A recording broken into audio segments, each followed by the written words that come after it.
வணக்கம், வலையோசை சேனலுக்கு உங்களை அன்போடு வரவேற்கிறேன். இன்றைக்கான வீடியோவில் நம்ம பார்க்க போகிறது ஒரு சூப்பரான குழம்பு ரெசிபி. அது என்ன குழம்பு அப்படின்னா எல்லாரோடைய ஃபேவரட்டான பருப்பு உருண்டை குழம்பு. இந்த பருப்பு உருண்டை குழம்பை ஒவ்வொருத்தரும் ஒவ்வொரு ஸ்டைலில் பண்ணுவாங்க. இன்றைக்கி என்னோடய ஸ்டைலில் எப்படி சிம்பிள் அண்ட் டேஸ்டியாக எவ்வளோ ஈஸியாக பண்ணுறங்கிறத வாங்க வீடியோக்குள்ளே போய் பார்க்கலாம். வீடியோக்குள்ளே போகிறதுக்கு முன்னாடி நம்ம சேனல் வலையோசையை நீங்கள் புதுசாக பார்க்குறதா இருந்தால் என்னுடைய மற்ற வீடியோஸையும் செக் பண்ணி பாருங்கள். உங்களுக்கு பிடிச்சிருந்துச்சுன்னா சப்ஸ்கிரைப் பண்ணிக்கோங்க, பெல் ஐக்கானையும் ப்ரெஸ் பண்ணிக்கோங்க. ஃபஸ்ட்டு நம்ம கடலைப்பருப்பை ஊற வச்சுக்கலாம். நான் இன்றைக்கி 100 கிராம் கடலைப்பருப்பை நல்லா வாஷ் பண்ணிவிட்டு ஒரு அரை மணி நேரம் ஊற வச்சு எடுத்து வச்சுருக்கேன். கடலைப்பருப்பு நல்லா ஊறி ரெடியாக இருக்குது பாருங்கள். இப்போ நம்ம அரைச்சிக்கலாம். நல்லா ஊறின இந்த கடலைப்பருப்பை ஒரு மிக்ஸி ஜாருக்கு ட்ரான்ஸ்ஃபர் பண்ணியிருக்கேன். இப்போ இந்த பருப்பு கூட பூண்டு சேர்த்துக்கலாம். ஒரு 10-12 பல் பூண்டு சேர்த்துக்கோங்க. உங்கள் காரத்துக்கு எவ்வளோ வேணுமோ அவ்வளோக்கு மிளகாய் வத்தல் சேர்த்துக்கோங்க. ஜீரகம் 1 ஸ்பூன் சேர்த்துக்கோங்க. பெருஞ்சீரகம் 1 ஸ்பூன் சேர்த்துக்கோங்க. அவ்வளோதான். இப்போ இது எல்லாத்தையும் சேர்த்து நல்லா அரைச்சிக்கலாம். ரொம்ப மையாக அரைக்கணும் தேவையில்லை. ஓரளவுக்கு குறைப்பாக அரைச்சி எடுத்துக்கோங்க. பாருங்கள், இந்த மாதிரி நல்லா அரைச்சி எடுத்துக்கோங்க. இப்போ இது கூட நம்ம கட் பண்ணி வச்சுருக்க வெங்காயம் சேர்த்துக்கலாம். நான் இன்றைக்கி ஒரு மீடியம் சைஸ் வெங்காயத்தை கட் பண்ணி சேர்த்துருக்கேன். நெக்ஸ்ட்டு கருவேப்பிலையும் மல்லி இலையும் நல்லா பொடிசாக அரிஞ்சு சேர்த்துக்கோங்க. இந்த உருண்டைக்கு தேவையான அளவு உப்பு சேர்த்துக்கோங்க. நல்லா மிக்ஸ் பண்ணிடுங்க.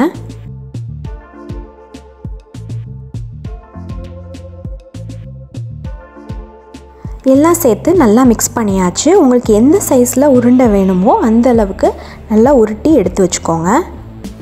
பாருங்கள், நான் இந்த அளவுக்கு உருண்டையெல்லாம் உருட்டி எடுத்து வச்சுருக்கேன். இப்போ நம்ம உருண்டையெல்லாம் ரெடியாக இருக்குது. நெக்ஸ்ட்டு நம்ம இப்போ குழம்பு ரெடி பண்ணிக்கலாம்.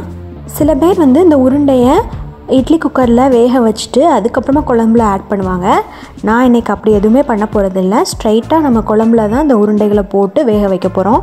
இந்த மாதிரி செய்யும்போது குயிக்காகவும் பண்ணிடலாம், ரொம்ப ஈஸியாகவும் இருக்கும், அதே சமயம் நல்லா டேஸ்டியாகவும் இருக்கும். ட்ரை பண்ணி பாருங்கள். இப்போ இந்த குழம்பை நம்ம மண் சட்டியில் தான் பண்ண போகிறோம். ஸோ தட் டேஸ்ட் நல்லாயிருக்கும். இப்போ மண் சட்டியில் ஆயில் ஆட் பண்ணி நல்லா ஹீட் பண்ணிக்கோங்க. நான் இங்கே ஆட் பண்ணியிருக்கிறது கடலெண்ணெய். ஆயில் நல்லா ஹீட் ஆயிடுச்சு. இப்போது வெந்தயம் சேர்த்துக்கலாம். வெந்தயம் நல்லா பொரிஞ்சிருச்சு.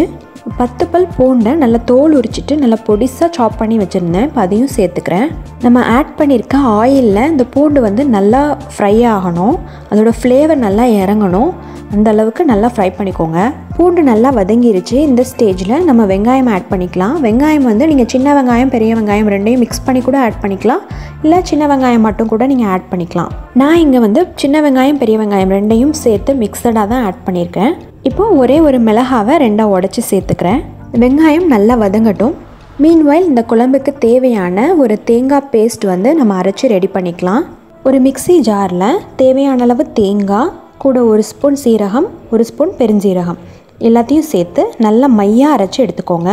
பாருங்கள், இந்த மாதிரி தேங்காய் பேஸ்ட் அரைச்சி ரெடி பண்ணி வச்சுக்கோங்க. இப்போ வாங்க நம்ம வெங்காயம் எப்படி வதங்கியிருக்குங்கிறத பார்க்கலாம். வெங்காயம் நல்லா வதங்கிருச்சு. இந்த ஸ்டேஜில் இந்த குழம்புக்கு தேவையான அளவு தக்காளி சேர்த்துக்கலாம். ஒரு பெரிய தக்காளி சேர்த்தா கரெக்டாக இருக்கும்.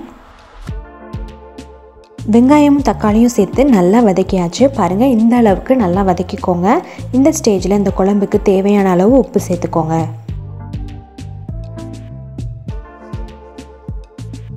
மஞ்சள் தூள் 1 ஸ்பூன் சேர்த்துக்கோங்க.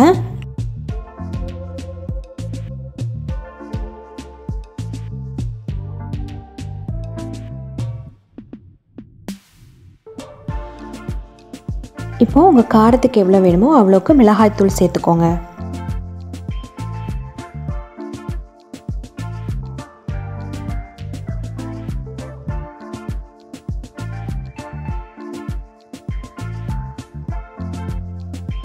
மிளகாத்தூளோடைய பச்சை வாசனை எல்லாம் போகிற அளவுக்கு நல்லா வதக்கியாச்சு. எண்ணெயெல்லாம் பிரிஞ்சு வந்திருக்கு பாருங்கள். இந்த ஸ்டேஜில் நம்ம கரைச்சி வச்சுருக்க புளித்தண்ணியை சேர்த்துக்கலாம். நம்ம ஆட் பண்ணியிருக்கிற புளித்தண்ணியோடைய பச்சை வாசனை போகிற அளவுக்கு நல்லா கொதிக்கட்டும்.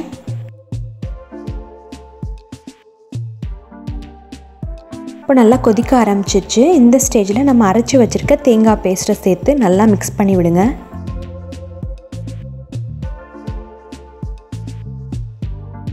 எல்லாம் சேர்ந்து நல்லா கொதிச்சு வரட்டும்.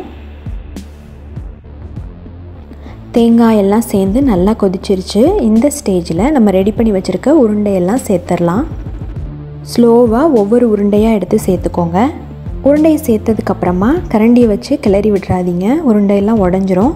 கொஞ்ச நேரம் அது நல்லா வேகிறதுக்கு டைம் கொடுங்க. கொஞ்சம் அது நல்லா வெந்ததுக்கப்புறமா நீங்கள் கரண்டியை வச்சு லேசாக திருப்பி விடுங்க.